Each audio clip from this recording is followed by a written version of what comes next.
മോർച്ചറികളെക്കുറിച്ച് നമുക്കറിയാം. എന്നാൽ അവിടുത്തെ ശവശരീരങ്ങൾക്ക് രാപ്പകൽ കാവൽ നിൽക്കുന്ന സെക്യൂരിറ്റി ജീവനക്കാരെക്കുറിച്ച് നമ്മളിൽ പലർക്കും അറിയില്ല. ഇന്ന് ഇൻഫാൻ എൻ്റർടൈൻമെൻറ്റിൻ്റെ എപ്പിസോഡിൽ നമ്മളോടൊപ്പം ചേരുന്നത് തിരുവനന്തപുരം മെഡിക്കൽ കോളേജ് മോർച്ചറിയിലെ സെക്യൂരിറ്റി ജീവനക്കാരനായ കണ്ണൻ ചേട്ടനാണ്. ചേട്ടാ, വെൽക്കം. വെൽക്കം.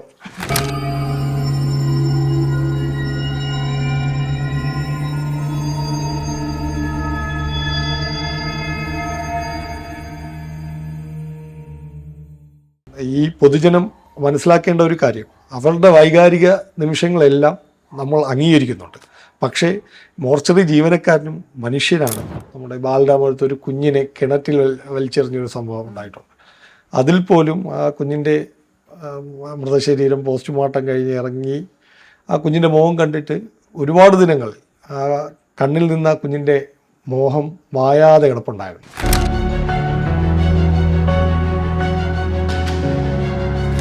ചില സാഹചര്യങ്ങളിൽ നമ്മളിനി എന്തൊക്കെ നമ്മൾ ധൈര്യം ഉണ്ടെന്ന് പറഞ്ഞിരുന്നാലും ഉള്ളിൻ്റെ ഉള്ളിൽ ഒരു വിങ്ങൽ ഉണ്ടായിരിക്കും. നിലവിൽ തന്നെ ചിന്നിച്ചിതറിയ ഒരുപാട് മൃതശരീരങ്ങൾ, പിന്നെ ജീർണാവസ്ഥയിൽ വരുന്ന മൃതദേഹങ്ങളുണ്ട്.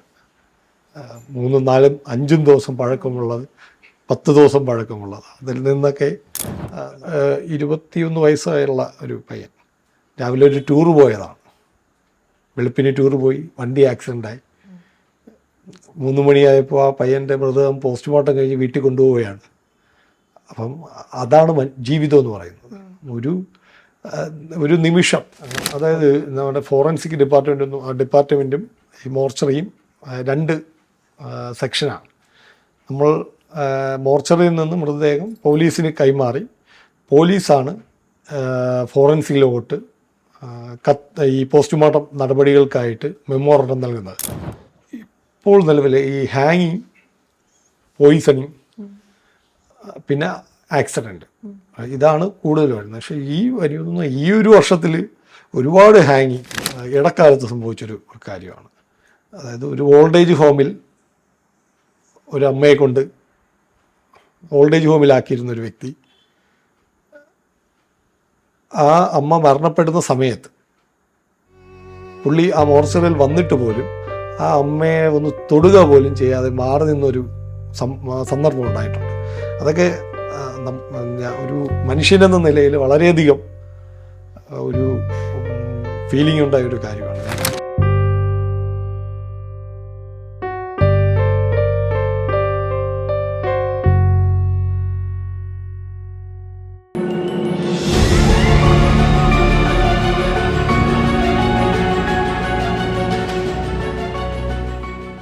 ചേട്ടാ, ഒരു സെക്യൂരിറ്റി ജീവനക്കാരൻ എന്ന നിലയിൽ ഡെയിലി ചേട്ടൻ എന്തൊക്കെ കാര്യങ്ങളാണ് അവിടെ നോക്കി നടത്തേണ്ടത്? നമ്മുടെ കേരളത്തിലെ ഏറ്റവും വലിയ ഗവൺമെൻറ് മെഡിക്കൽ കോളേജായ തിരുവനന്തപുരം മെഡിക്കൽ കോളേജ് ആശുപത്രിയിലെ മോർച്ചറി സുരക്ഷാ ജീവനക്കാരനാണ് ഞാൻ. കഴിഞ്ഞ 7.5 വർഷക്കാലമായിട്ട് മെഡിക്കൽ കോളേജ് മോർച്ചറിയിൽ രാവിലെ പോയി വൈകുന്നേരത്തെ സമയം പറയാൻ പറ്റത്തില്ല, കാരണം പോസ്റ്റ്മോർട്ടം നടപടികൾ തീരുന്ന മുറയ്ക്ക് തിരികെ വീട്ടിൽ വരുന്ന ഒരു വ്യക്തിയാണ്. മോർച്ചറിയെക്കുറിച്ച് പറയുകയാണെങ്കിൽ നമുക്ക് ദിവസേന ഒരു 20ഓളം ബോഡികൾ വരെ മോർച്ചറിയിൽ സൂക്ഷിക്കാറുണ്ട് ഈ രാത്രി കാലങ്ങളിൽ വന്നിട്ട്. അപ്പോൾ നമ്മൾ ഈ പോസ്റ്റ്മോർട്ടം നടപടിക്കാണ് ഏറ്റവും കൂടുതൽ ബോഡികൾ നമ്മുടെ ഫ്രീസറിൽ സൂക്ഷിക്കുന്നത്, മോർച്ചറി ഫ്രീസറിൽ സൂക്ഷിക്കുന്നത്. അപ്പോൾ അതാത് ഓൺ പോലീസുകാർക്ക്, അതായത് ആ ബോഡിയുടെ കസ്റ്റോഡിയൻ, മോർച്ചറിയിൽ വെച്ചിരിക്കുന്ന ബോഡിയുടെ കസ്റ്റോഡിയൻ എന്ന് പറയുന്നത് ഓൺ പോലീസ് സ്റ്റേഷനായിരിക്കും. ഏത് സ്റ്റേഷനിലാണോ ക്രൈം നടക്കുന്നത് ആ സ്റ്റേഷനിലെ പോലീസിൻ്റെ കസ്റ്റഡിയിലാണ് ആ ബോഡി ഇരിക്കുന്നത്. അത് കഴിഞ്ഞിട്ട് പോലീസ് വന്ന് ആ ബോഡി ഏറ്റുവാങ്ങുമ്പോൾ പോലീസ് നടപടിക്രമങ്ങൾക്ക് പോലീസ് ഇൻറ്റിമേഷൻ ഉണ്ട്. അപ്പോൾ ഇൻറ്റിമേഷൻ വാങ്ങി നമുക്ക് സെക്യൂരിറ്റിയായ നമ്മളെ ഏൽപ്പിക്കുകയും നമ്മളവിടെ ഒരു ലെഡ്ജർ വെച്ചിട്ടുണ്ട്. ആ ബുക്കിനകത്ത് മൃതശരീരത്തിൻ്റെ ഡീറ്റെയിൽ എല്ലാം എഴുതി പോലീസിനാണ് നമ്മൾ മൃതദേഹം ഹാൻഡ് ഓവർ ചെയ്യുന്നത്, ഇൻക്വസ്റ്റ് നടപടികൾക്കും പോസ്റ്റ്മോർട്ടം നടപടികൾക്കുമായിട്ട്. അത് കഴിഞ്ഞിട്ട് എത്ര സമയം കഴിയും, പോസ്റ്റ്മോർട്ടം നടപടികൾ കഴിഞ്ഞ് പോലീസ് കൈമാണ് നമ്മൾ തിരികെ കൈമാറി, ആ പോലീസാണ് അതിൻ്റെ ബന്ധുക്കൾക്ക് ബോഡി കൈമാറുന്നത്. അല്ലാതെ മോർച്ചറിലിരിക്കുന്ന ബോഡി ഡയറക്റ്റ് ബന്ധുക്കൾക്ക് കൈമാറാൻ പറ്റത്തില്ല. അതിൻ്റെ കസ്റ്റോഡിയൻ പോലീസാണ്. പോലീസ് നടപടിക്രമം കഴിഞ്ഞതിന് ശേഷം പോലീസ് ഈ മൃതശരീരം ബന്ധുക്കൾക്ക് പോലീസാണ് കൈമാറുന്നത്. ഈ ഒരു കാലയളവിൻ്റെ ഇടയിൽ എപ്പോഴെങ്കിലും ഇപ്പോഴും ചിന്തിക്കുമ്പോൾ മനസ്സിൽ ഒരുപാട് വൈകാരികമായി തോന്നിയ എന്തെങ്കിലുമൊക്കെ നിമിഷങ്ങൾ, ബോഡി മോർച്ചറിക്കകത്ത് വെച്ചേക്കുമ്പോൾ പുറത്ത് നിന്ന് ബന്ധുക്കളുടെ മുറവിളി, അവരുടെ കരച്ചിൽ, ഇതെല്ലാം നിരന്തരം എന്നും കാണുന്ന ഒരു കാഴ്ച തന്നെയല്ലേ? അപ്പോൾ അതൊക്കെ എങ്ങനെയാണ്? തീർച്ചയായിട്ടും അത് അങ്ങനെ ഒരു കാഴ്ച കണ്ടു തന്നെയാണ് ഓരോ ദിവസവും കടന്നു പോകുന്നത്. അതിൽ പറയാനുള്ളത്, ഇപ്പോൾ കുഞ്ഞുങ്ങളുടെ മൃതശരീരങ്ങൾ വരുമ്പോൾ മാനസികമായിട്ട് ഒരു പ്രയാസം, നെഞ്ചിൻ്റെ ഉള്ളിൽ ഭയങ്കര ഒരു വേദനയാണ്. അത് നമുക്ക് ഒരുപക്ഷെ പറഞ്ഞറിയിക്കാൻ പറ്റാത്തടത്തോളം വേദനയാണ്.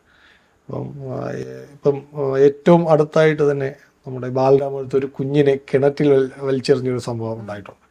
അതിൽ പോലും ആ കുഞ്ഞിൻ്റെ മൃതശരീരം പോസ്റ്റ്മോർട്ടം കഴിഞ്ഞ് ഇറങ്ങി ആ കുഞ്ഞിൻ്റെ മുഖം കണ്ടിട്ട് ഒരുപാട് ദിനങ്ങൾ ആ കണ്ണിൽ നിന്ന് ആ കുഞ്ഞിൻ്റെ മോഹം മായാതെ കിടപ്പുണ്ടായിരുന്നു. അപ്പോൾ അങ്ങനത്തെ ഒരു എന്താ പറയേണ്ട ഒരു വല്ലാത്തൊരു അറ്റ്മോസ്ഫിയറാണ് ഈ മോർച്ചറി എന്ന് പറയുന്നത്. നമ്മൾ ചില സാഹചര്യങ്ങളിൽ നമ്മളിനി എന്തൊക്കെ നമ്മൾ ധൈര്യം ഉണ്ടെന്ന് പറഞ്ഞിരുന്നാലും ഉള്ളിൻ്റെ ഉള്ളിൽ ഒരു വിങ്ങൽ ഉണ്ടായിരിക്കും. ഈ എല്ലാ ദിവസവും ശവശരീരങ്ങൾ നേരിട്ട് കാണുവാണ്. അപ്പോൾ നിങ്ങളുടെയൊക്കെ ഒരു മാനസികാവസ്ഥ എങ്ങനെയായിരിക്കും? സാധാരണ മനുഷ്യർക്ക് ബ്ലഡ് കാണുമ്പോൾ പേടിയാണ്, അല്ലെങ്കിൽ ഒരു ആക്സിഡൻറ്റ് കാണുമ്പോൾ ആർക്കും ഇതൊന്നും പെട്ടെന്ന് കണ്ടാവുന്ന ഒരു വിറയലോടെ അല്ലാതെ നമുക്ക് കണ്ടു നിൽക്കാൻ കൂടി പറ്റില്ല. അപ്പോൾ എന്നും ഈ ശവശരീരങ്ങളുമായിട്ടാണല്ലോ ഒരു റൊട്ടീൻ പോകുന്നത്. നിങ്ങളുടെ ഒരു മാനസികാവസ്ഥ എല്ലാത്തിനോടും ഒരു റഫ് ആൻഡ് ടഫ്, അങ്ങനെ ഒരു ഹാർഡ്നെസ് ലൈഫിൽ പൊതുവെ വരാറുണ്ടോ? മനസ്സ് ഭയങ്കര കട്ടിയാണെന്നൊക്കെ പുറമേ തോന്നും എങ്കിൽ പോലും, കാരണം ഒന്നാമത്തെ കാര്യം എന്ന് പറയുന്നത് കുഞ്ഞ്, അതായത് നമ്മൾ ജനിച്ച് ജീവിതം തുടങ്ങുന്നതിന് മുമ്പ് തന്നെ മരണപ്പെടുന്ന കുഞ്ഞുങ്ങളുണ്ടാവും.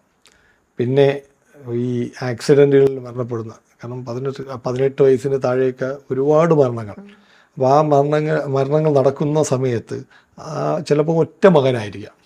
ആ അച്ഛൻ്റെയൊക്കെ കണ്ണുനീരെന്ന് പറയുന്നത് നമുക്ക് നമുക്ക് സംസാരത്തിൽ അതിനെക്കുറിച്ച് പറയാൻ ബുദ്ധിമുട്ടാണ്. അവരുടെയൊക്കെ വൈകാരികത നിമിഷം എന്ന് പറയുന്നത് ആ ഒരു ഒറ്റ മകനൊക്കെ മരണപ്പെടുമ്പോൾ ഉണ്ടാകുന്ന ഒരു അച്ഛൻ്റെ വേദന, അല്ലെങ്കിൽ ഒരു അച്ഛൻ നഷ്ടപ്പെടുമ്പോൾ മകനുണ്ടാകുന്ന വേദന, അതൊക്കെ കണ്ട് മനസ്സൊക്കെ ഇപ്പം മരവിച്ചു എന്ന് തന്നെ നമുക്ക് പറയാം. ഇപ്പോഴത്തെ സാഹചര്യം മരവിച്ചു എന്ന് തന്നെ പറയാം. അതുപോലെയാണ് ട്രെയിൻ തട്ടി വരുന്നത്, ചിന്നി ചിതറി ഒരു എന്താ പറയണ്ട ഒരു ടാർപോളിൻ്റെ ഒരു ഇതിനകത്ത് പൊതിഞ്ഞു വരുന്ന അങ്ങനത്തെ ഒരു ബോഡിയൊക്കെ ആദ്യമായിട്ട് നേരിട്ട് കാണുമ്പോൾ എങ്ങനെയായിരുന്നു അത്? അത് ആദ്യം കാണുമ്പോൾ അങ്ങനെ ഒരുപാട് നമ്മൾ സ്ഥിരം ഡെയിലി ഇപ്പോൾ കണ്ട് ഒരു നമുക്കിപ്പം കാണുമ്പോൾ ഒന്നും തോന്നത്തില്ല. പക്ഷെ ആദ്യം കണ്ട സമയത്ത് ഇങ്ങനെ ആകുമോ എന്നുള്ളൊരു ഭയം അത് സ്വാഭാവികമായിട്ട് എല്ലാവർക്കും ഉണ്ടാവുന്നതാണ്. പക്ഷേ ഈ ഇപ്പം നിലവിൽ തന്നെ ചിന്നിച്ചെതറിയ ഒരുപാട് മൃതശരീരങ്ങൾ, പിന്നെ ജീർണാവസ്ഥയിൽ വരുന്ന മൃതദേഹങ്ങളുണ്ട്. 3, 4, 5 ദിവസം പഴക്കമുള്ളത്, 10 ദിവസം പഴക്കമുള്ളത്. അതിൽ നിന്നൊക്കെ നമ്മൾ മനുഷ്യൻ എന്ന് പറയുന്നത് ആരും ഒന്നും അല്ല എന്നുള്ള ഒരു പണക്കാരനെന്നോ അല്ലെങ്കിൽ എനിക്ക് പാവപ്പെട്ടവനെന്നോ വ്യത്യാസം ആ മോർച്ചറിയിൽ ജോലി ചെയ്തത് കൊണ്ടായിരിക്കാം അങ്ങനത്തെ ഒരു കാഴ്ചപ്പാടായിപ്പോയി. കാരണം മനുഷ്യരെന്ന് പറയുന്നത് ഇന്ന് നമ്മൾ നാളെ രാവിലെ എണീക്കുമോ എന്ന് ഉറപ്പില്ലാതായിരിക്കും ഓരോ മനുഷ്യരും കിടന്നുറങ്ങുന്നത്. കാരണം നാളെ രാവിലെ എണീറ്റു. കാരണം ഈ ഇടയ്ക്ക് ഒരു 21 വയസ്സായുള്ള ഒരു പയ്യൻ രാവിലെ ഒരു ടൂറ് പോയതാണ്. വെളുപ്പിന് ടൂറ് പോയി, വണ്ടി ആക്സിഡൻ്റായി. 3 മണിയായപ്പോൾ ആ പയ്യൻ്റെ മൃതദേഹം പോസ്റ്റ്മോർട്ടം കഴിഞ്ഞ് വീട്ടിൽ കൊണ്ടുപോവുകയാണ്. അപ്പം അതാണ് ജീവിതം എന്ന് പറയുന്നത്. ഒരു നിമിഷം കൊണ്ട് നമ്മുടെ അവസ്ഥയായിരുന്നാൽ പോലും നാളെ രാവിലെ നമ്മൾ ഏതവസ്ഥ, ഇപ്പോൾ രാവിലെ ഞാൻ തന്നെ വീട്ടിൽ നിന്ന് ജോലിക്കെന്ന് പറഞ്ഞ് ഇറങ്ങുന്നു, നമ്മൾ വൈകുന്നേരം തിരിച്ച് വരും എന്നത് ഒരു പ്രതീക്ഷ മാത്രമാണ്.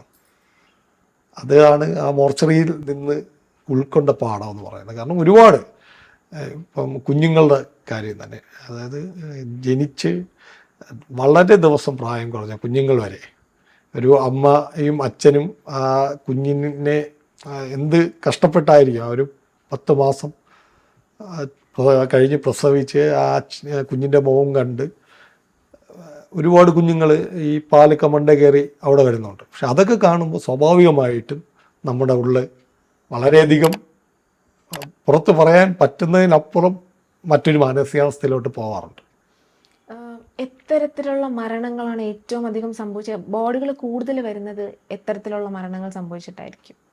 ഇപ്പോൾ നിലവിൽ ഈ ഹാങ്ങിങ്, പോയിസണിങ്, പിന്നെ ആക്സിഡൻറ്റ്, ഇതാണ് കൂടുതൽ വരുന്നത്. പക്ഷേ ഈ ഒരു വർഷത്തിൽ ഒരുപാട് ഹാങ്ങിങ് വന്നിട്ടുണ്ടെന്നാണ് എൻ്റെ ഒരു ഓർമ്മ ശരിയാണെങ്കിൽ. കാരണം അതുപോലെ ഈ 8 വയസ്സ് മുതൽ പ്രായമുള്ള കുട്ടികൾ, 8 വയസ്സ് മുതൽ 18 വയസ്സ് പ്രായമുള്ള കുട്ടി, 8 വയസ്സും 18 വയസ്സിനും ഇടയിൽ പ്രായമുള്ള കുട്ടികൾ, ഒരു ഭൂരിഭാഗം ആൾക്കാരും ഹാങ് ചെയ്താണ് വരുന്നത്.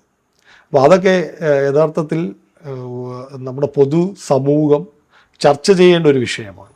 പക്ഷേ നമ്മുടെ നാട്ടിലെ മുഖ്യധാര മാധ്യമ പ്രവർത്തകർ ഉൾപ്പെടെയുള്ളവർ ഈ വിഷയങ്ങളിൽ ഒരു ചർച്ച നടത്തുവാനോ എന്തുകൊണ്ട് ഇങ്ങനെ സംഭവിക്കുന്നു എന്ന് ഒരു മനസ്സിലാക്കുവാനോ ശ്രമിക്കാത്തത് ഒരു വളരെ വിഷമം ഉള്ളൊരു കാര്യമാണ്.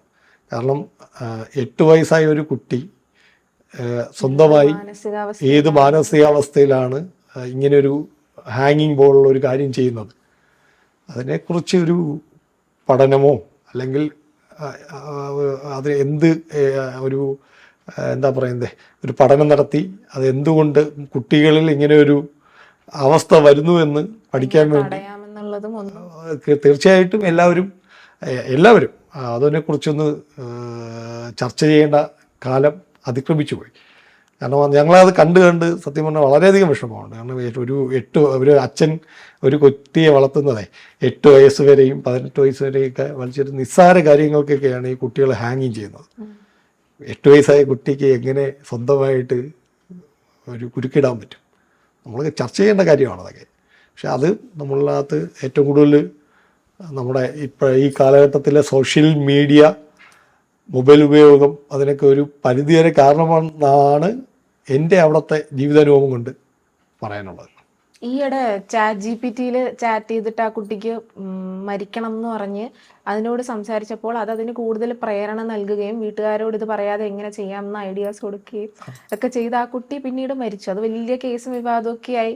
ഇപ്പം അതുകൊണ്ട് ChatGPT അതനുസരിച്ച് റിവൈസ് ചെയ്താണ് ഇറക്കിയിരിക്കുന്നത്. അപ്പം എത്രമാത്രം സോഷ്യൽ മീഡിയ കുട്ടികൾക്ക് വളരെ ചെറിയ പ്രായത്തിലേ നൽകി കൊടുക്കുന്നത് അവരുടെ ലൈഫിനെ അത് ഡിസ്ട്രോയ് ചെയ്യുന്നു എന്നുള്ള ഒരു കാര്യം അതിന് സംസാരിക്കുന്നില്ല എന്നുള്ളത് തന്നെ. ഇല്ല, അതാണ് പറഞ്ഞത്. കാരണം ഞാൻ അതാണ് പറഞ്ഞത്. അതായത് 12-13 വയസ്സുകാർ ഒരു മകളോ മകനോ ഒരു അച്ഛനും അമ്മയും കഷ്ടപ്പെട്ട് വളർത്തി വന്നിട്ട്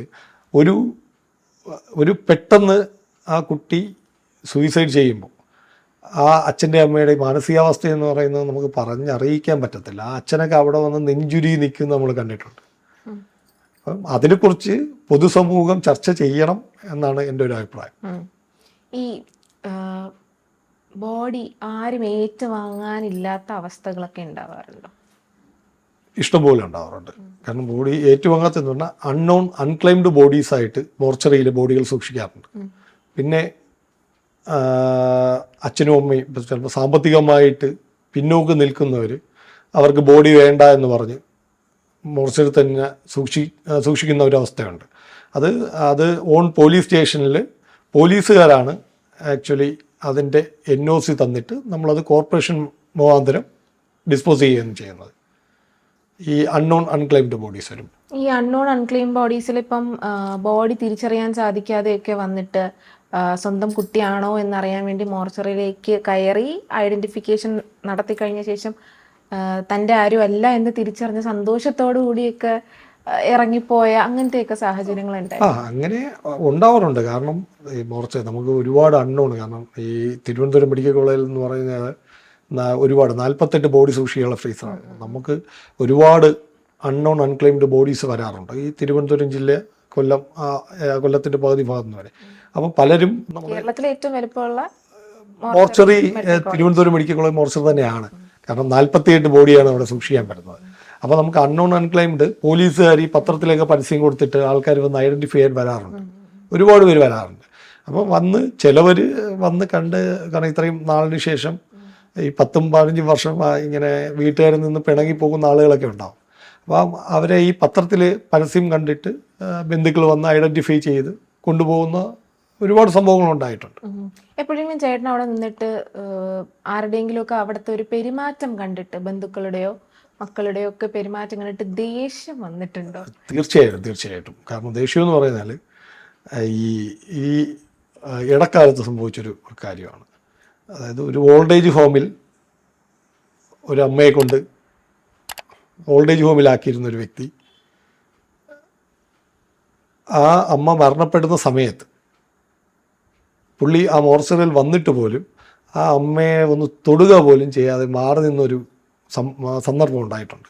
അതൊക്കെ ഒരു മനുഷ്യനെന്ന നിലയിൽ വളരെയധികം ഒരു ഫീലിംഗ് ഉണ്ടായ ഒരു കാര്യമാണ്. കാരണം ദേഷ്യം എന്ന് പറഞ്ഞാൽ ആ ഒരു സമയത്ത് ഭയങ്കര ദേഷ്യമാണ്. കാരണം സ്വന്തം പെറ്റ അമ്മയെ ഒരു അനാഥ ഓൾഡ് ഹോമിലാക്കി ആ അമ്മ മരണപ്പെടുന്ന സമയത്ത് പോലും ആ അമ്മയുടെ മൃതദേഹത്തൊന്ന് തൊടാൻ മടിക്കുന്ന ഒരു മകൻ, ആ മകനെയൊക്കെ സത്യം പറഞ്ഞാൽ നമുക്ക് കടിച്ചു കീറി കൊല്ലാനുള്ള ദേഷ്യം ഉണ്ടാകാറുണ്ട്. അങ്ങനെ ഉണ്ടാവില്ല സ്വാഭാവികമായിട്ടും.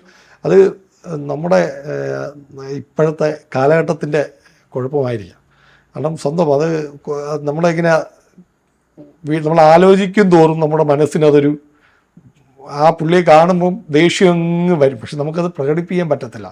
നമ്മളൊരു ജീവനക്കാരനാണ്, നമുക്കൊന്നും ചെയ്യാൻ പറ്റത്തില്ല. പക്ഷേ വിഷമം ഒരുപാടുണ്ടായിട്ടുണ്ട്. അങ്ങനെ സ്വന്തം അമ്മയുടെ മൃതദേഹത്തിൽ തൊടാൻ പോലും അറപ്പ് കാണിക്കുന്ന മക്കൾ, വളർത്തി വലുതാക്കി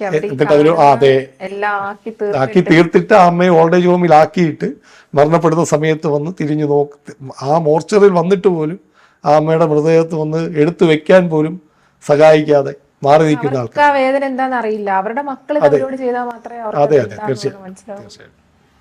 ഓക്കെ, ഈ കോവിഡ് കാലഘട്ടത്തിൽ എങ്ങനെയായിരുന്നു? അന്ന് ഒരുപാട് ബോഡികൾ ഒരു ദിവസം തന്നെ അവിടെ കൊണ്ടുവരുന്ന ഒരു സാഹചര്യമായിരുന്നല്ലോ. പ്രത്യേകിച്ച് നിങ്ങളുടെ ഒരു ലൈഫ് എന്ന് പറയുമ്പോൾ PPE കിറ്റ് ഒക്കെ ഇട്ട് ഒരുപാട് സുരക്ഷയും സംവിധാനവും എല്ലാം നിങ്ങൾ തന്നെ എല്ലാം കൂടെ മാനേജ് ചെയ്തിട്ട് അതിനകത്ത് നിന്നുകൊണ്ട് എങ്ങനെയാണ് നിങ്ങൾ ആ ഒരു സെക്യൂരിറ്റി ജീവനക്കാരനെ?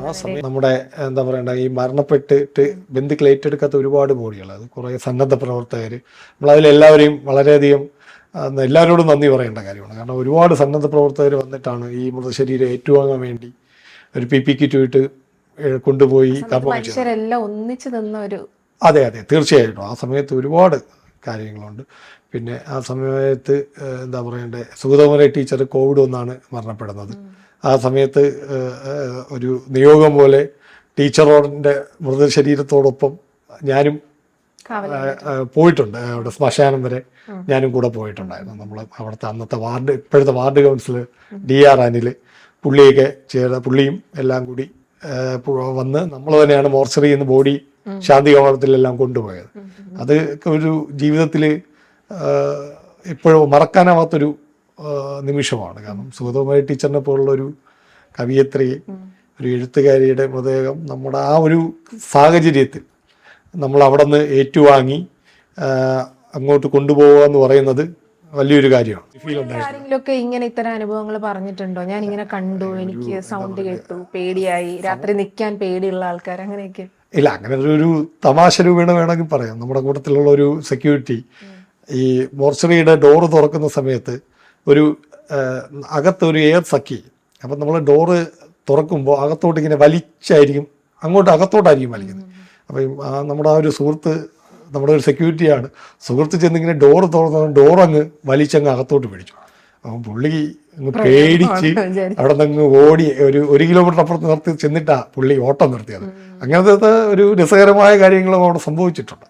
പിന്നെ പുള്ളി ജോലിക്ക് കണ്ടിന്യൂ ജോലിക്ക് കണ്ടിന്യൂ ചെയ്തായിരുന്നു. ഓക്കെ, മെഡിക്കൽ കോളേജ് മോർച്ചറിയുടെ ഒരു ചരിത്രം പറയുകയാണെങ്കിൽ എന്തൊക്കെ കാര്യങ്ങൾ ചേട്ടന് പറയാൻ പറ്റും? ചരിത്രം എന്ന് പറഞ്ഞാൽ ഞാൻ ഒരു മെഡിക്കൽ കോളേജ് ജനിച്ചു വളർന്നൊരു വ്യക്തിയാണ്. അപ്പം പഴയ മോർച്ചറി എന്നൊക്കെ പറയുന്നത് ഒരു പൊതുപ്രവർത്തനായി ആയിരുന്നൊരു വ്യക്തിയാണ്. അപ്പോൾ പഴയ മോർച്ചറി എന്ന് പറയുന്നത് ഇപ്പം പണ്ടത്തെ കണക്ക് അകത്തോട്ടൊക്കെ ചെല്ലുമ്പോൾ ഒരു എന്താ പറയേണ്ട ഒരു ഭീകരാന്തരീക്ഷം, അല്ലെങ്കിൽ ഇപ്പോൾ TV കാണുന്നുണ്ട് എല്ലാവരുടെ ചിന്തയിലും മോർച്ചറി എന്ന് പറയുന്നത് ഒരു പേടിപ്പെടുത്തുന്ന സ്ഥലമാണ്, അല്ലെങ്കിൽ ഒരു കറുത്ത നിറമുള്ള സ്ഥലമാണെന്നാണ് പൊതുവിൽ എല്ലാവരുടെയും ഉള്ളിലുള്ളൊരു മോർച്ചറി എന്ന് പറയുന്നത്.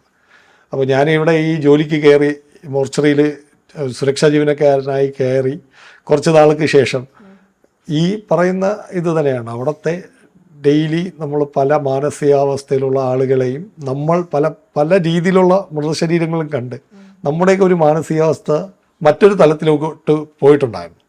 കാരണം ഞാൻ പറഞ്ഞില്ലേ, ചിന്നിച്ചിതറിയ മൃതശരീരങ്ങൾ, പിന്നെ അഴുകിയ മൃതശരീരങ്ങൾ, ഇതെല്ലാം കണ്ട് നമ്മുടെയൊക്കെ മാനസികാവസ്ഥയും ഒരു മറ്റൊരു തലത്തിലേക്ക് പോയ സമയത്താണ് എന്തുകൊണ്ട് മോർച്ചറി, ഇപ്പം നമ്മുടെ മെഡിക്കൽ മോർച്ചറിയിൽ എന്തുകൊണ്ടൊരു മാറ്റം ചെയ്തുകൂടാ എന്ന് ഒരു ആലോചന വന്നത്. ആ ആലോചനയുടെ ഭാഗമായിട്ട് അന്നത്തെ medical college superintendent doctor Nisar G, അപ്പം നിസാർ സാറുമായിട്ട് ഞാൻ നമ്മുടെ അത് ആശയം പങ്കുവയ്ക്കുകയും, അപ്പോൾ സാറ് ഫുൾ സപ്പോർട്ടായിരുന്നു. കാരണം ആദ്യത്തെ മോർച്ചറി എന്ന് പറയുന്നത് ഒരു ടേബിളിട്ട് അതിന് 2 ചെയറിട്ടിരിക്കുന്ന ഒരു സ്ഥലമായിരുന്നു മോർച്ചറി എന്ന് പറഞ്ഞത്. അപ്പോൾ അതിൽ നിന്ന് എന്തുകൊണ്ട് ഒരു വ്യത്യസ്തമായി എന്തുകൊണ്ട് ചെയ്തുകൂടാ എന്ന് സാറിൻ്റെ സംസാരിച്ച് എൻ്റെ ഒരു ആശയം പറഞ്ഞതിൻ്റെ അടിസ്ഥാനത്തിൽ സാറിൻ്റെ പൂർണ്ണ പിന്തുണയോടുകൂടി മോർച്ചറിയിലെ റിസപ്ഷൻ ഏരിയ ഫുൾ ഗ്രാനൈറ്റൊക്കെ ഇട്ടു. അതായത് ഒരു വ്യക്തി പുറത്തു നിന്ന് പെട്ടെന്ന് ഒരു മാനസികാവസ്ഥയിൽ വരുമ്പോൾ, ഇപ്പോൾ അതുപോലെ പോലീസ് ഉദ്യോഗസ്ഥരും, ആ പോലീസ് ഉദ്യോഗസ്ഥരുടെ മാനസികാവസ്ഥ നമ്മൾ എടുത്തു പറയേണ്ട ഒരു കാര്യമാണ്. കാരണം അവരും രാവിലെ മുതൽ ഒരു മൃതശരീരം, ഇപ്പോൾ ഒരു ട്രെയിൻ തട്ടി മൃതശരീരം കാണാൽ അവരവിടെ കാവലിരുന്ന് ആ ബോഡിയുടെ ഇൻക്വസ്റ്റ് നടത്തി, അതല്ലെങ്കിൽ ആ ബോഡി പാക്ക് ചെയ്ത് മോർച്ചറിയിൽ കൊണ്ടുവരുന്ന അവരുടെ മാനസികാവസ്ഥയും നമ്മൾ മനസ്സിലാക്കേണ്ടതാണ്. അപ്പം അവരുടെയൊക്കെ നമ്മൾ വരുമ്പോൾ ഒരു പോസിറ്റീവായിട്ടൊരു വൈബ് കിട്ടട്ടെ എന്നുള്ളൊരു കാഴ്ചപ്പാടിൻ്റെ പുറത്ത് ആ മോർച്ചറി റിസപ്ഷൻ ഏരിയയിൽ ഞങ്ങളൊരു കുഞ്ഞ് ലൈബ്രറി ഓപ്പൺ ചെയ്തിട്ടുണ്ട്. ലൈബ്രറി, നമ്മുടെ ലൈബ്രറി ബുക്ക് വായിക്കുക എന്നതിലുപരി അവിടുത്തെ അറ്റ്മോസ്ഫിയർ എങ്ങനെ ചേഞ്ച് ചെയ്യാം എന്നതാണ് നമ്മളന്ന് ഉദ്ദേശിച്ചത്. ഒരു ലൈബ്രറി തുടങ്ങിയിട്ടുണ്ട്. നെഗറ്റിവിറ്റി ആർക്കും തോന്നരുത്. അപ്പം നമ്മളൊരു ലൈബ്രറി തുടങ്ങിയിട്ടുണ്ട്. ഫിഷ്, നമ്മുടെ അലങ്കാര മത്സ്യങ്ങൾ ഉണ്ട്, ചെടികൾ, ഇൻഡോർ പ്ലാന്റുകൾ ഒരുപാട് വെച്ചിട്ടുണ്ട്, പിന്നെ ചുമർ ചിത്രങ്ങൾ വരച്ചിട്ടുണ്ട് ഈ മോർച്ചറിയുടെ റിസപ്ഷൻ ഏരിയ മൊത്തത്തിൽ. ഈ നേരത്തെ പറഞ്ഞിരുന്നല്ലോ പോലീസിന്റെ കാര്യം, അപ്പം നിങ്ങളുടെ ഈ ഒരു ദൈനംദിന ജീവിതത്തിൽ ഡ്യൂട്ടിയുടെ ഇടയിലൊക്കെ പോലീസിന്റെ ആ ഒരു ഹെൽപ്പ് നിങ്ങൾക്ക് എത്രമാത്രം ഇമ്പോർട്ടൻ്റ് ആണ്, അനിവാര്യമാണ്? തീർച്ചയായിട്ടും പോലീസ്, കാരണം ഈ മോർച്ചറിയുടെ ദൈനംദിന പ്രവർത്തനങ്ങളിൽ ഏറ്റവും കൂടുതൽ പോലീസുകാരാണ്. നമ്മളുമായിട്ട് സഹകരിക്കുന്ന ഏറ്റവും കൂടുതൽ പോലീസുകാരാണ്. അവരുടെ മാനസികാവസ്ഥ വളരെ ആരും പരിശോധിക്കുന്നില്ല പോലീസുകാരുടെ. കാരണം ഞങ്ങളവിടെ ഒരു ദിവസം ചിലപ്പം 10ഉം 20ഉം കേസ് വരുന്ന സമയത്ത് ഈ രാവിലെ വരുന്ന പോലീസുകാർ പോകുന്നത് വൈകുന്നേരങ്ങളിലായിരിക്കും. ഒരു ഗ്ലാസ് വെള്ളം കുടിച്ചുകൊണ്ടായിരിക്കും, ആഹാരം പോലും കഴിക്കാതെ ആ ഒരു മൃതശരീരം വിട്ട് ബന്ധുക്കൾക്ക് നൽകുന്നതിന് വേണ്ടി കഠിന പ്രയത്നം ചെയ്യുന്ന ആൾക്കാരാണ് നമ്മുടെ കേരള പോലീസ്. അത് ഞാൻ ഇതിൻ്റെ ഇടയിൽ പറയാതിരിക്കുന്നത് ശരിയല്ല. വളരെയധികം നന്ദി. നമുക്ക് പറയേണ്ട ഒരു ടീം എന്ന് പറയുന്നത് കേരള പോലീസ് തന്നെയാണ്. ഇപ്പോൾ ചേട്ടൻ എന്തൊക്കെ ഒരു നിയമ നടപടികൾ അനുസരിക്കേണ്ടതായിട്ടുണ്ട് അവിടെ നിൽക്കുന്നതിന്? എന്തൊക്കെ കാര്യങ്ങൾ ശ്രദ്ധിച്ചാണ് നിൽക്കുന്നത്? ബഹുമാനം ഏറ്റവും കൂടുതൽ നൽകേണ്ടത് മൃതശരീരത്തിനോടാണ്. അപ്പോൾ ആ മൃതശരീരം നമ്മൾ മാറിപ്പോകാൻ ചാൻസ് വളരെ കൂടുതലാണ്. കാരണം ഞങ്ങൾ 18ഉം 20ഉം കേസ് ഡെയിലി ചെയ്യുമ്പോൾ ഇത്രയും ക്രൗഡ്, നമ്മൾ ക്രൗഡിനെ ആരെയും അകത്ത് കയറ്റാറില്ല. അതിൽ കുറേ ആൾക്കാർക്ക് എന്താ പറയണ്ടേ, പരാതിയും കാര്യങ്ങളുമാണ്. പക്ഷേ ഈ പൊതുജനം മനസ്സിലാക്കേണ്ട ഒരു കാര്യം, അവരുടെ വൈകാരിക നിമിഷങ്ങളെല്ലാം നമ്മൾ അംഗീകരിക്കുന്നുണ്ട്. പക്ഷേ മോർച്ചറി ജീവനക്കാരനും മനുഷ്യനാണ് എന്നുള്ള കാര്യം പലരും മറക്കുന്നുണ്ട്. കാരണം അവർ വരുമ്പോൾ അവരുടെ ആ ഒരു ബോഡിയുടെ കാര്യത്തിന് മാത്രമാണ് വരുന്നത്. പക്ഷേ ഞാനവിടെ ജോലി ചെയ്യുമ്പോൾ അവിടെ ഇരിക്കുന്ന ബോഡിയുടെ മൊത്തം ഉത്തരവാദിത്വം എനിക്കാണ്. അപ്പം അത് ഒരു പ്രശ്നവും കൂടാതെ ബന്ധുക്കൾക്ക് കൈമാറുന്നത് വരെ അതിൻ്റെ ഉത്തരവാദിത്വം എനിക്കുള്ളതാണ്. അപ്പോൾ ആ ചില സാഹചര്യങ്ങളിൽ ചില ആളുകൾ നമ്മളോട് തന്നെ വളരെ മോശമായിട്ട് തട്ടിക്കയറാറുണ്ട്, അടിക്കാൻ വരെ വന്ന ആളുകളുണ്ട്. പക്ഷേ അവരെല്ലാം ആ ഒരു നിമിഷത്തെ കാര്യത്തിന് വരുന്നവരാണ്.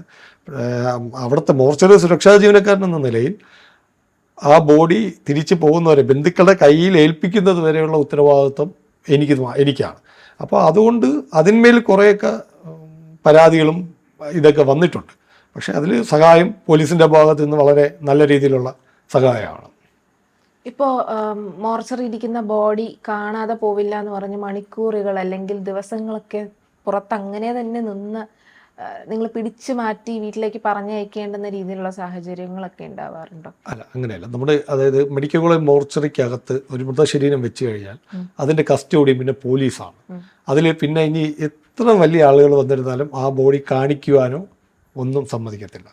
ആ ബോഡി കാണിക്കണമെങ്കിൽ ആ ഓൺ പോലീസ് സ്റ്റേഷനിലെ പോലീസുകാരുടെ സാന്നിധ്യത്തിൽ മാത്രമേ ബന്ധുക്കൾക്ക് കാണാൻ പറ്റത്തുള്ളൂ, അല്ലാതെ കാണാൻ പറ്റത്തില്ല. ഈ ആംബുലൻസ് ഡ്രൈവർമാർ അവരുടെ ഒരു ലൈഫ് ഇപ്പം ഒരു ആംബുലൻസ് ഓടിച്ചവർ വരുമ്പോൾ ഞാൻ റീസെൻ്റ്ലി കണ്ടൊരു സംഭവം, വരുന്ന വഴിക്ക് ഇവരാ സൈറൻ മുഴക്കിക്കൊണ്ടാണ് വരുന്നത്, പക്ഷെ പലരും മാറിപ്പോലും കൊടുക്കാത്തൊരു സാഹചര്യം ഉണ്ടായി. അപ്പം ഞാൻ പണ്ടൊക്കെ ഇതിൻ്റെ സൈറൻ മുഴങ്ങുമ്പോൾ തന്നെ ആൾക്കാർ ആ റോഡിൽ 2 സൈഡിലേക്ക് അവർ മാറിക്കൊടുത്ത്, അപ്പം ഇവർ ഇത്രയധികം റിസ്ക് എടുത്ത് അവരുടെ ആ ഒരു വളയം പിടിക്കലിലാണ് ആ ബാക്കിലിരിക്കുന്ന വ്യക്തിയുടെ ജീവനും അവരുടെ ഒപ്പം ഇരിക്കുന്ന ആളുകളുടെ ജീവിതവും ഒക്കെ. അപ്പോൾ അവരുടെ ആ ഒരു പ്രയത്നം അത്രമാത്രം ആളുകൾ തിരിച്ചറിയാറില്ല. അല്ലെങ്കിൽ പലപ്പോഴും ആളുകൾ അകത്തിരിക്കുന്ന ഒരു ജീവനാണ്, ഇവർ പെട്ടെന്ന് എനിക്ക് അവിടെ എത്തണം ഈ ഒറ്റ ചിന്തയിൽ ഇതിന് പോലും വഴി കൊടുക്കാതിരിക്കുന്ന പലപ്പോഴായിട്ട് ഞാൻ കണ്ടിട്ടുണ്ട്. അല്ല, ഞാനത് ഈ ആംബുലൻസ് ഡ്രൈവർമാരുടെ കാര്യം, കാരണം ഈ ആംബുലൻസ് ഡ്രൈവർമാർ ഈ ജീർണാവസ്ഥയിൽ വരുന്ന മൃതശരീരങ്ങളുണ്ട്, ബന്ധുക്കളടക്കം മാറി നിൽക്കും ചില കാര്യങ്ങളിൽ. ആ ഡ്രൈവർമാരും പോലീസുകാരും ആണ് ബോഡി എടുത്തു വെക്കുന്നത്. ബന്ധുക്കൾ പോലും മാറി നിൽക്കുന്ന എത്രയോ സന്ദർഭങ്ങൾ ഉണ്ടായിട്ടുണ്ടെന്ന് പറയുന്നു. അതായത് ബോഡി ഈ 3-4 ദിവസം ജീർണാവസ്ഥയിലുള്ള ബോഡികൾ വരുമ്പോൾ ഈ ബന്ധുക്കളാരും ചിലപ്പോൾ തൊടത്തില്ല. അതിൽ ആംബുലൻസ് ഡ്രൈവർമാരുടെ പങ്കെന്ന് പറയുന്നത് നമ്മൾ എടുത്തു പറയേണ്ട ഒരു കാര്യമാണ്. അതുപോലെ ആ വരുന്ന പോലീസ് ഉദ്യോഗസ്ഥരും, കാരണം ഞങ്ങളൊക്കെ അവിടെ ഈ അൺനോൺ ബോഡീസൊക്കെ ഈ ജീർണാവസ്ഥയിൽ വരാറുണ്ട്. ഈ ഇത് കേൾക്കുമ്പോഴേ ആളുകളങ്ങ് മാറി നിൽക്കുക ഈ സ്മെല്ല് കേൾക്കുമ്പോൾ. പക്ഷേ നമുക്ക് ആ ബോഡിയോട് അനാദരവ് കാണിക്കാൻ പറ്റത്തില്ലല്ലോ. അപ്പം നമ്മൾ തന്നെയാണ് പോലീസും ഡ്രൈവറും ഈ അൺനോൺ ബോഡീസൊക്കെ വന്നു, പോലീസും ഡ്രൈവർമാരും ഞങ്ങളും കൂടി തന്നെ, മോർച്ചറിയുടെ സുരക്ഷാ ജീവനക്കാരും കൂടി തന്നെയാണ് ആ ബോഡി ഇറക്കുന്നതും ഫ്രീസറിൽ വെക്കുന്നതും എല്ലാം. ഈ ജോലി ഇതാണെന്ന് പറയുമ്പോൾ ആൾക്കാർക്ക് ഒരു നെറ്റി ചുളുക്കൽ അല്ലെങ്കിൽ ഒരു ഭീതി, അയ്യോ ഇതെങ്ങനെയാ അവിടെ നിൽക്കുന്നത്, അല്ലെങ്കിൽ ഒരു അനാവശ്യമായിട്ടുള്ള ഒരു ഈ ഒരു ജോലിയോടൊരു വെല്ലായ്മ ആളുകൾ കാണിക്കുന്നതായിട്ട് തോന്നിയിട്ടുണ്ട്. അല്ല, അങ്ങനെ ഉണ്ടോയെന്ന് ചോദിച്ചാൽ ചില ആളുകളിൽ ഉണ്ട്. കാരണം മോർച്ചറിയിലാണോ ജോലി ചെയ്യുന്നതെന്ന് പലരും ചോദിക്കാറുണ്ട്. വേറെ ജോലിയൊന്നും ഇല്ലേ, മോർച്ചറിയിൽ മാത്രം മോർച്ചറി ജോലിയേ ഉള്ളൂ എന്നൊക്കെ ചോദിക്കുന്ന ആളുകളും ഉണ്ട്. പിന്നെ നമുക്ക് ഞാൻ അവിടുത്തെ ജോലിയിൽ ഞാൻ സാറ്റിസ്ഫൈഡ് ആണ്.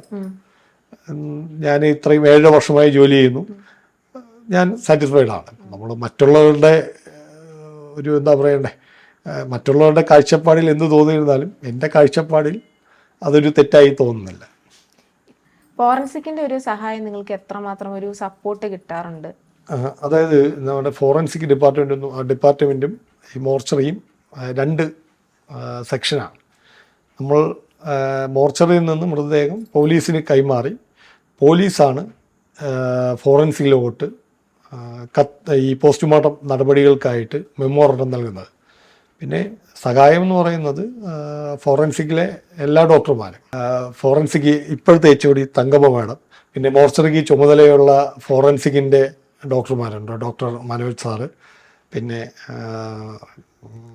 മത്സല മാഡം, അങ്ങനെ ഒരുപാട് പേര് നമുക്ക് വളരെയധികം സഹായമാണ്. ഇപ്പം നമ്മുടെ ഈ എല്ലാ കാര്യത്തിലും മോർച്ചറിയുടെ ദൈനംദിന പ്രവർത്തനങ്ങളിൽ ഫോറൻസിക്കുകാർ ഒരുപാട് ഫോറൻസിക് ഡോക്ടർമാർ നമുക്ക് വേണ്ട സഹായങ്ങളെല്ലാം ചെയ്തു തരാറുണ്ട്. പിന്നെ ഈ അൺക്ലൈംഡ് ബോഡീസൊക്കെ വരുമ്പോൾ അവരുടെയൊക്കെ സഹായം വളരെ വലുതാണ്. ഈ ബോഡി പോസ്റ്റ്മോർട്ടത്തിനൊക്കെ അയക്കുന്നതിൻ്റെ ആ ഒരു നിയമ നടപടികൾ എന്തൊക്കെയാണ്?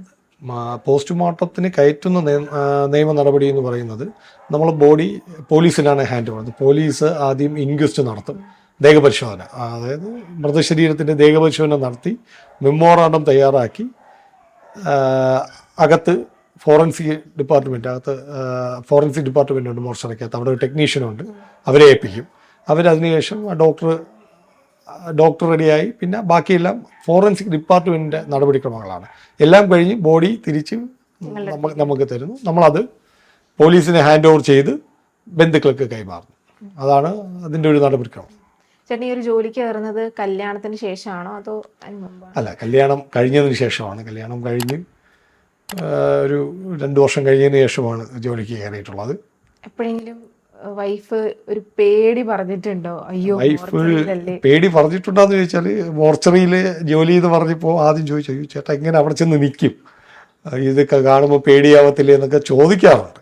പിന്നെ നമ്മുടെ ഒരു എന്താ പറയേണ്ട രീതി ഈ വൈഫിനെ അറിയാവുന്നത് കൊണ്ട് അങ്ങനെ ഒരു നെഗറ്റീവ് പറയാറില്ല, എന്നാൽ നമ്മൾ സപ്പോർട്ടുമാണ്. അങ്ങനെ ഇപ്പോൾ ജോലി വേണ്ട എന്നങ്ങനെ ഒരു ഇത് നെഗറ്റീവ് പറഞ്ഞിട്ടില്ല, സപ്പോർട്ട് തന്നെയാണ്. മോൾക്കറിയാവോ മോർച്ചറി എന്താണ്? കണ്ടിട്ടൊക്കെ ഉണ്ടോ? അറിയത്തില്ല മോർച്ചറി, പക്ഷെ മോർച്ചറിയിൽ ഇടയ്ക്കിടയ്ക്ക് മോള് പറയാറുണ്ട്, "അച്ഛാ ഞാൻ മോർച്ചറി വരട്ടെ, ഞാനിവിടെ വരട്ടെ" എന്ന് പറയാറില്ല. അങ്ങനെ ഇടയ്ക്ക് 1-2 ദിവസം അവിടെ മോർച്ചറിയിൽ ജസ്റ്റ് കൊണ്ടുപോയി തിരിച്ചു കൊണ്ടുവരണം. കണ്ടോ ബോഡീസ്? അല്ല, അകത്തോട്ട് കയറ്റത്തില്ല, ജസ്റ്റ് പുറത്തുനിന്ന് നിർത്തിയിട്ട് ഇനി കൊണ്ടുവന്നിട്ടുണ്ട്. പുറത്തുനിന്ന് നമ്മൾ കേട്ടതൊന്നുമല്ല മോർച്ചറിയെ കുറിച്ചുള്ള യഥാർത്ഥ സത്യങ്ങൾ. ഇന്ന് വളരെ ഇൻഫോർമേറ്റീവ് ആയിട്ടുള്ള ഒരു ടോപ്പിക്കിലൂടെ കണ്ണൻ ചേട്ടൻ അവിടെ യഥാർത്ഥത്തിൽ എന്തൊക്കെയാണ് സംഭവിക്കുന്നത്, ഒരു മോർച്ചറി എത്തരത്തിലാണ് പ്രവർത്തിക്കുന്നത്, ഇതെല്ലാം ഇന്ന് അദ്ദേഹം നമ്മൾക്ക് മുന്നിൽ പങ്കുവെച്ച് കഴിഞ്ഞു. താങ്ക് യു സോ മച്ച് ചേട്ടാ. It is A wonderful session. ഇനിയും ഇത്തരത്തിലുള്ള ഇൻഫോർമേറ്റീവ് ആയിട്ടുള്ള ടോപ്പിക്സിനെ കുറിച്ച് വീഡിയോസ് കാണാൻ ഉറപ്പായിട്ടും നിങ്ങൾ കാത്തിരിക്കുക. ഞങ്ങൾ അടുത്ത എപ്പിസോഡിൽ വീണ്ടും വരും.